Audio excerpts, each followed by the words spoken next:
রাজধানী জুড়ে তখন বৈষম্য বিরোধী শিক্ষার্থীদের আন্দোলন চলছে। এর আগে শিক্ষার্থীরা সরকারি চাকরিতে সকল অযৌক্তিক ও বৈষম্যমূলক কোটা বাতিল করার দাবিতে বিভিন্ন কর্মসূচি সফল করেছে। কিন্তু স্বৈরাচারী সরকারের দোসর ছাত্র সংগঠনের সন্ত্রাসীদের তাণ্ডব আর পুলিশি নির্যাতনের বিরুদ্ধে বৈষম্য বিরোধী ছাত্র আন্দোলন আরো বেগবান হয়। পুলিশের গুলিতে সারা দেশের নিহত ও আহত হন শতাধিক শিক্ষার্থী। রংপুরে বেগম রোকেয়া বিশ্ববিদ্যালয়ের শিক্ষার্থী আবু সাইদ অসম সাহসে পুলিশের গুলিকে আলিঙ্গন করে শহীদ হন।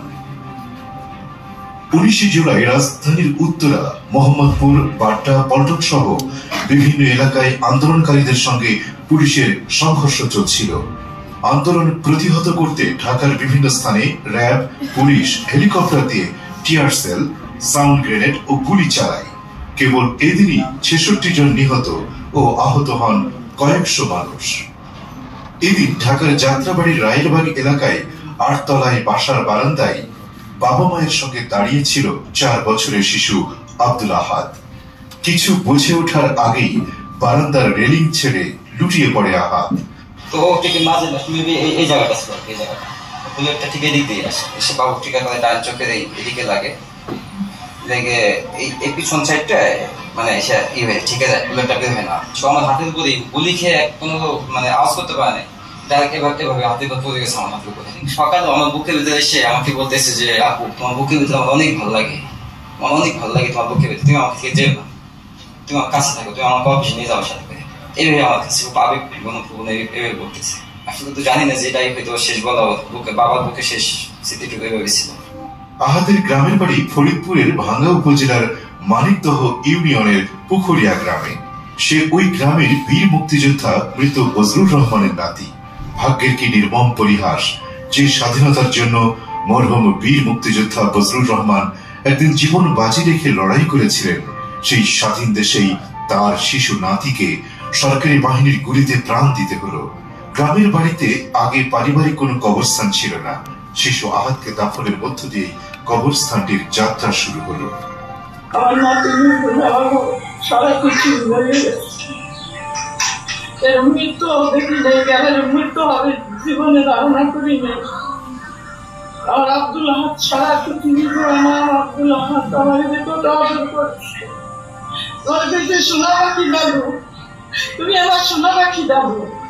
বাসায় গেলি বলছে আজকে মজা হবে, মজা হবে আজকে। একই দিন বিকেলে নারায়ণগঞ্জ সদরের নয়ামাটি এলাকায় পুলিশের সঙ্গে শিক্ষার্থীদের সংঘর্ষ হয়। সে সময় পরিবারের সবার সঙ্গে বাসার ছাদে গিয়েছিল 6 বছরের ছোট্ট মেয়ে রিয়া গোপ। হঠাৎ গুলি এসে লাগে প্রথম শ্রেণীর শিক্ষার্থী রিয়ার মাথায়। দ্রুত তাকে উদ্ধার করে হাসপাতালে নেওয়া হয়। 5 দিন হাসপাতালে চিকিৎসাধীন থাকার পর ঢাকা মেডিকেল কলেজ হাসপাতালে মারা যায় সে। ওই দিন আন্দোলন চলাকালে মিরপুরে কাফরুল থানার সামনের সড়কে আইন শৃঙ্খলা রক্ষাকারী বাহিনীর সঙ্গে আন্দোলনকারীদের সংঘর্ষ হয়। এ সময় পুলিশের ছোড়া কাঁদানে গ্যাসের ধোঁয়া ঢুকছিল সামিরের ঘরে। জানালা বন্ধ করতে গেলে বাইরে থেকে গুলি এসে বিদ্ধ করে শিশুটিকে।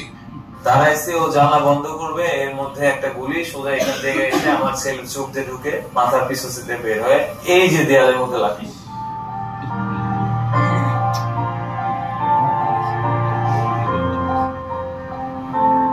নতুন বাংলাদেশ তার আর দেখা হলো না। একবার বলছিলাম বাবা আমি ফুটবলার, আমি বলেছিলাম যে বাবা আমাদের দেশে তো আসলে ফুটবলটা ওভাবে প্রচলন আছে, বাট ভবিষ্যৎটা কত তুই অন্য কিছু শিখ। কিন্তু বললো যে না বাবা আমি যত কষ্ট হবে ফুটবলার হবো। আমি বললাম ঠিক আছে, আমার যত কষ্ট হোক না কেন আমি তোকে ফুটবলার বানাবো। 20 জুলাই রাজধানীর চিটাগাং রোড এলাকায় গোলাগুলি ও সংঘর্ষ চলছিল। পুলিশ ও শিক্ষার্থীদের মধ্যে চলছিল পাল্টাপাল্টি ধাওয়া। এর মধ্যেই বেরিয়েছিল শিশু হোসেন মিয়া। পপকর্ন, আইসক্রিম ও চকলেট ফ্রি করে সে। পরে কান্দাড়ি করতেছি, পরে অন্য লোক একটা ছবি দিয়েছে, এটা নিয়ে তোমার ফুলা আমরা কয়টা মেডিকেল পাঠাইছি, কয়টা মেডিকেল পাঠাইছি, তোমরা মেডিকেল যাও। ঢাকা মেডিকেল আইতে রাত্রে 11টা বেজে গেছে। মেডিকেল থেকে আমার ফুলার ছবি দেখছি দেখে আমার ফুলা এখন আছে পরে ঘন্টানে পরে আমার ফুলা লাস্টের লাভ যাইছে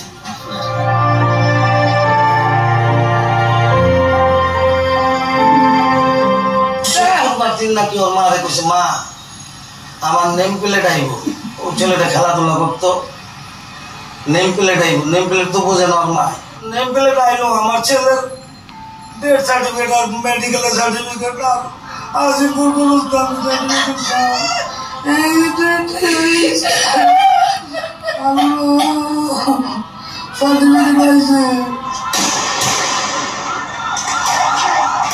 মহান স্বাধীনতার 53 বছর পর স্বৈরাচারী ফ্যাসিস্ট সরকারকে হটাতে অসংখ্য ছাত্র, শ্রমিক আর সাধারণ মানুষকে প্রাণ দিতে হয়েছে।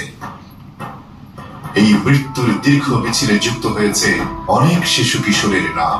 মুক্তির মন্দির সোপান তলে কত প্রাণ গুলো বলিদান লেখা আছে অশ্রু জলে।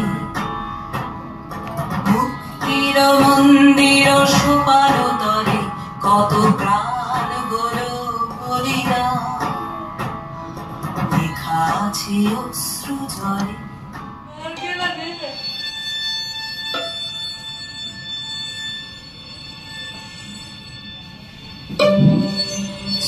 আমার বলে কত কষ্ট হয়ে মরছে। আমি অনেক অপদার্থ মা।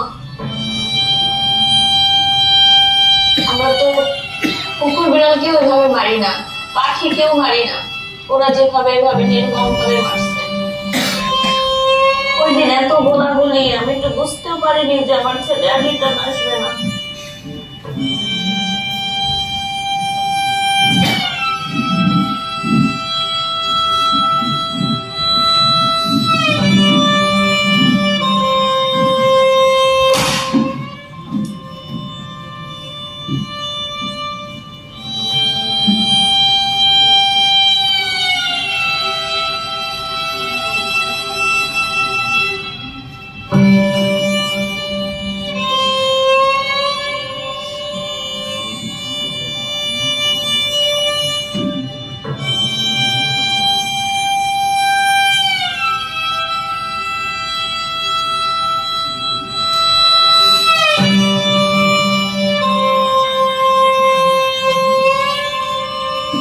আমি এই সম্মান কোনোদিন চাইনি। আমি ওর ছেলেকে চাইছি।